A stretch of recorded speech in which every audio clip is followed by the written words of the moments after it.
Hello दोस्तों, यदि आप हमारे चैनल से नए जुड़े हैं तो हमारे चैनल एवी लाइव को सब्सक्राइब जरूर करें और अपने दोस्तों में शेयर करें।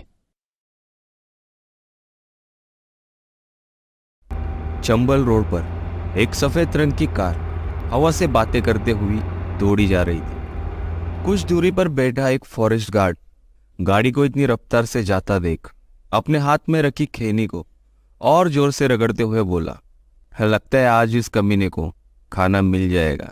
लोग भी कितने पागल होते हैं, पता नहीं कहाँ से मरने के लिए आ जाते हैं। कार लगभग 20-30 किलोमीटर जंगल के अंदर गई थी कि अचानक रोड पर चिंगारी निकालते हुए कार रुक गई। किसी नुकीले चीज से कार के टायर फट चुके थे। कार में से एक लड़का और लड़की बाहर निकले और कार की हालत देखकर लड़का बहुत परेशान हुआ। ये साली कार को भी अभी पंचर होना था। सारा प्लान माँ की बहन हो गया।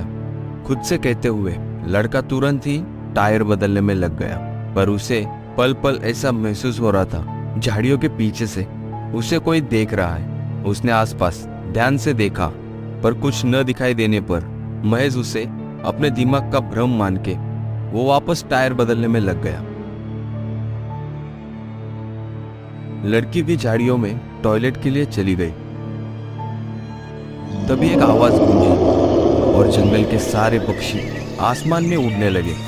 लड़की की चीख सुनकर लड़का तुरंत झाड़ियों की ओर दौड़ पड़ा, पर झाड़ियों के उस तरफ उसे उस लड़की की उधड़ी हुई बॉडी दिखाई दी, जिसका सिर उसके धड़ से अलग था, मानो जैसे किसी खूंखार जानवर ने उस लड़की का शिकार किया हो। लड़का भी लड़की की यह हालत देखकर पूरी तरह से टूट गया था, पर इससे पहले वो अपने दुख को जी पाता उसे ऐसा लगा कि जैसे उसके पीछे कोई खड़ा है। उसने जब पीछे मुड़कर देखा तो उसे अपनी मौत दिखाई दी।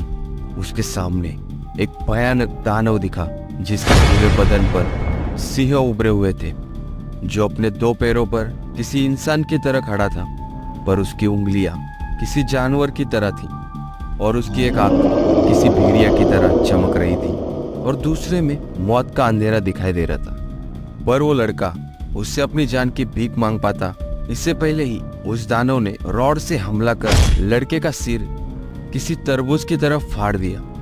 फिर उसके खून को अपने चेहरे पर लगाकर जोर जोर से चीखने लगा, जिसकी चीख सुनकर पूरा जंगल दहल उठा था। सारे जानवर रात के इस वक्त भी सतर्क हो गए थे।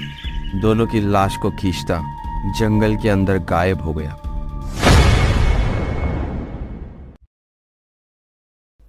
दोपहर का वक्त था और होली का दिन भी।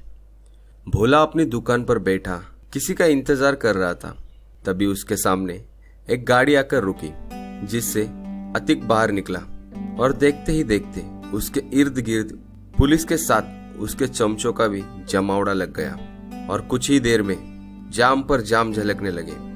सब एक दूसरे को गुलाल लगाकर और दारू पिलाकर होली की मुबारकबाद दे रहे थे। तभी अतिक ने भोला से फुसफुसाते हुए कहा, तुझे जो काम दिया था उसका क्या हुआ? अरे आप जो बोले वो ना हो, ऐसा कभी हो सकता है? पीछे गाड़ी खड़ी है और सब सामान भी, बस आप जब कहे चल देंगे।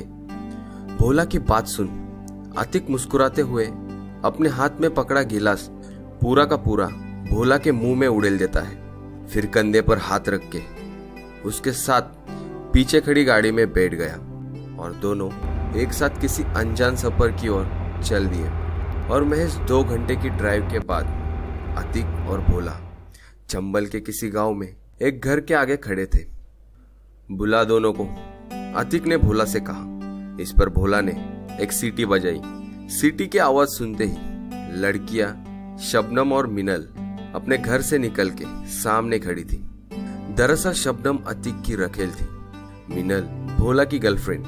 दोनों एक ही कोटे में अपना धंधा करती थी। शबनम तो अतिक को देख उसे गले लग गई, चूमने लगी और अतिक भी बेतहाशा ही शबनम के जिस्म को इधर उधर छूने लगा। दोनों इस पल को ये भूल गए थे कि दोनों अभी कोटे के सामने खड़े थे।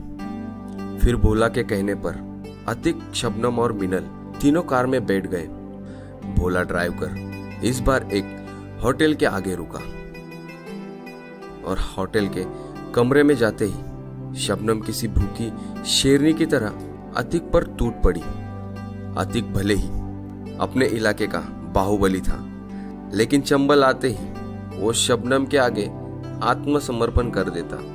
अतिक का पहला प्यार शबनम ही थी और दोनों के इस याराना को भोला के अलावा कोई नहीं जानता था।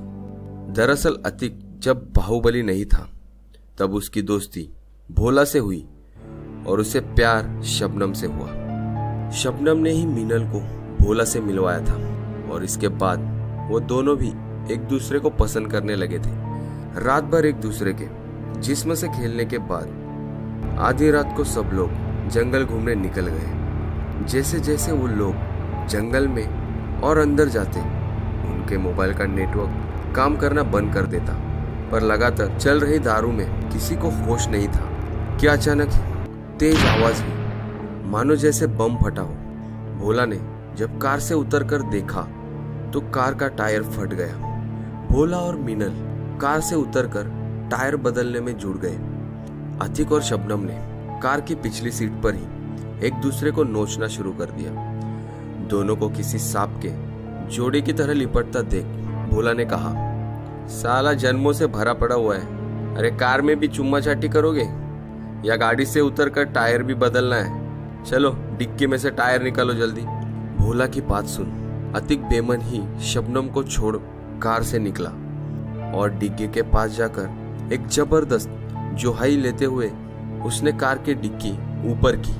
तभी एक हिरन का कटा हुआ सर धड़ाम से कार के ऊपर गिरा, जिसे आधा खाया हुआ कटा हुआ सिर और ढेर सारा खून देखकर मीनल और शबनम चीखने लगी। अतिक और भोला भी हिरन का ऐसा हाल देखकर डर गए थे और जैसे ही सब लोगों ने ऊपर देखा तो सबके पैरों तले जमीन खिसक गई।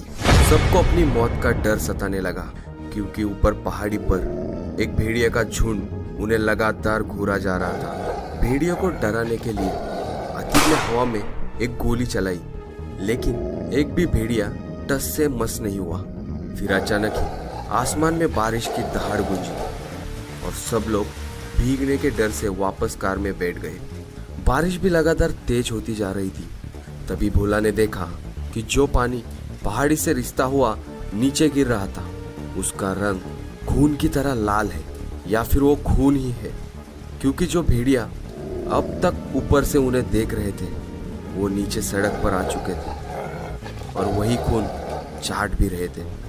कुछ ही मिनटों में भेड़ियों के झुंड ने कार को चारों ओर से घेर लिया और खिड़की पर हाथ मार उन्हें डराने लगे।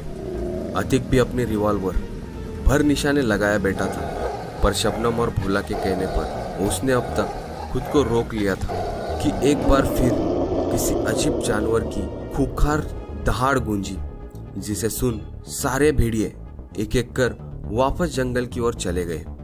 भेड़ियों को जाता देख कहने लगा कि अच्छा हुआ चले गए, वरना आज कितनों का खून बहता ये मुझे भी नहीं पता था।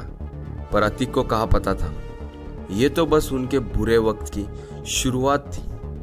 लेकिन इससे पहले वो कुछ समझ पाते, उन्हें ऐसा महसूस हुआ कि जैसे कोई उनकी गाड़ी को पीछे से उठा रहा है। सबने जब पीछे मुड़कर देखा तो सबके होश उड़ गए। दानव उनकी गाड़ी को पीछे से उठाकर पलट रहा था। अतिक और सब लोग ये समझकर गाड़ी से निकल पाते इससे पहले ही दानव ने गाड़ी को पलट दिया, जिससे सब लोग गाड़ी में ही फंस गए थे। शबनम और मीनल तो चीखने लगी और गाड़ी पलटने की वजह से अतिक की रिवॉल्वर भी गाड़ी में ही कहीं गुम हो गई। दानव ने भी एक झटके में गाड़ी का शीशा तोड़ दिया और सबसे पहले मीनल को गाड़ी से बाहर खींचा। उसकी गर्दन पर वार कर मांस को नोचने लगा। मीनल भी झटपटाते हुए जिंदा से मुर्दा हो गई थी। भोला भी मीनल की मौत देख सदमे में था, पर शबनम और अतिक डर के मारे कार के कोने में धपकने लगे थे। मीनल को जान से मारने के बाद दानव ने अतिक को पकड़ना चाहा, लेकिन अतिक ने शबनम को धक्का दे उसे उस दानव के हवाले कर दिया। दानव ने शबनम का भी वही हाल किया जैसे उसने मीनल का किया था। दानव ने शबनम के जिस्म में अपने नाखून घुसाकर उसके जिस्म को उधेड़ दिया। इधर भोला किसी तरह कार से निकल अतीक को कार से निकालने में लगा था। दोनों कार से निकल सीधा जंगल की ओर दौड़े। वो दानव भी दोनों को जंगल में भागता देख चीखता हुआ उनके पीछे दौड़ रहा था। पहले कुछ दूर तो भोला और अतीक पूरी जान से दौड़ रहे थे, लेकिन जैसे ही दोनों की हिम्मत जवाब देने लगी दोनों ने कदम रोक दिए। फिर कुछ देर बाद दोनों ने यह फैसला किया कि अब वो दानव का शिकार करेंगे। इसी सोच के साथ अतीक एक पेड़ के पीछे छिपकर दानव को देखने लगा और भोला खुद को चारा बना दानव के आगे इंतजार करने लगा। कुछ देर के बाद उन्हें दानव की गुर्राहट सुनाई दी, लेकिन वो दानव उन्हें कहीं दिखाई नहीं दे रहा था। अतीक पेड़ के पीछे से निकल भोला के सामने आया, पर अतीक को देखकर भोला डर के मारे खून से सूखने लगा था। उसने चिल्लाकर अतीक को खबरदार रहने का इशारा किया, लेकिन इससे पहले भोला और कुछ बोल पाता अतीक के पीछे खड़े दानव ने एक लोहे की रॉड से अतीक का सर फाड़ दिया। अपने सामने अतीक का ये हाल देख भोला रोने लगा था। उसे लगा अब शायद वो भी जिंदा नहीं बचेगा। वो अपनी मौत को स्वीकार करते हुए घुटने के ओर बैठकर गिड़गिड़ाने लगा। उसे लगा दानव भी उसके साथ वही करेगा जो अतीक के साथ, मीनल के साथ और शबनम के साथ किया था। भोला यही सोचकर गर्दन झुकाए अपनी मौत का इंतजार करने लगा, लेकिन कुछ देर तक उसे कोई हलचल महसूस नहीं हुई तो भोला ने आसपास देखा। वो अकेला था। अतीक की लाश वो दानव कहीं ले जा चुका था। वो भागता हुआ सीधा फॉरेस्ट ऑफिसर के घर पहुंचा। वो इस मामले को सबके सामने लाना चाहता था, उस दानव को बेनकाब करना चाहता था, पर फॉरेस्ट ऑफिसर को आने में अभी वक्त था। इसीलिए भोला उसके घर में घूमता हुआ आसपास की चीजों को देखने लगा। तभी उसे झाड़ियों के पीछे वही रॉड दिखाई दी जो उसने दानव के हाथ में देखी थी। भोला ये बात तुरंत समझ गया था कि वो दानव कोई और नहीं बल्कि फॉरेस्ट ऑफिसर ही था। पर अचानक ही उसके कंधे पर किसी ने हाथ रखा। भोला ने जब उसे पीछे मुड़कर देखा तो फॉरेस्ट ऑफिसर हंसते हुए उसे देख रहा था, और फिर अगले ही पल ऑफिसर ने भोला को गर्दन से पकड़कर हवा में उठा दिया और बीच हवा में भोला का दम घोट उसे भी उसके दोस्तों के पास भेज दिया। दोस्तों, आज की हमारी कहानी एक कोशिश है जिससे हम समाज में जागरूकता फैला सके। इसीलिए इस वीडियो को ज्यादा से ज्यादा शेयर करें, और आप हमारे चैनल पर नए हो तो हमें सब्सक्राइब करना और बेल आइकॉन भी दबाना। आपसे जल्द ही मुलाकात होगी ऐसे ही दिल दहला देने वाली अगली कहानी में। हेलो दोस्तों, यदि आप हमारे चैनल से नए जुड़े हैं तो हमारे चैनल एवी लाइव को सब्सक्राइब जरूर करें और अपने दोस्तों में शेयर करें।